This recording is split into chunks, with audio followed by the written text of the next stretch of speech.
అంటుగట్టిన తమలపాకు చెట్టు సఫిషియెంట్గా పెరుగుతుందా పెరగదా అనే అపోహ ఉన్నవారందరికీ ఈ నా వీడియో డెడికేట్ చేస్తున్నాను. ఫ్రెండ్స్, సులక్షణంగా పెరుగుతుంది. ఇంటి ముందరకు వచ్చిన నర్సరీలో కొన్న ఒక్కటే గుర్తుపెట్టుకోండి, ఈ ప్లాంట్ గ్రాఫ్టింగ్ చేసిన మా నర్సరీ నుంచి తెచ్చిన మీరు చేయవలసిందల్లా వెడల్పాటి ఒక కుండి, మంచి మట్టి, నర్సరీలో దొరికే మట్టి మాత్రమే కొనుక్కొని రండి. అందులో కోకోపిట్ కూడా కలిపి అమ్ముతారు.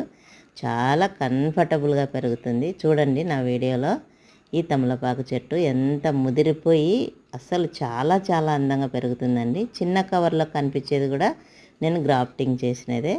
నేను 2 మొక్కలు కొనుక్కొని 1 వీక్ నా కాంపౌండ్లో మన టెంపరేచర్ అలవాటు చేసిన తర్వాత ఇలా పాటింగ్ మార్చి వెడల్పాటి దాంట్లో పెట్టి ఎవ్వరు తిరగని చోటు, అంటే తక్కువ గడిపే చోట్లో పెడితే చాలా చక్కగా పెరుగుతాయి. ఈ నా వీడియో ఫుల్ వీడియోతో మళ్ళీ వస్తాను. వీడియో నచ్చితే లైక్ చేయండి.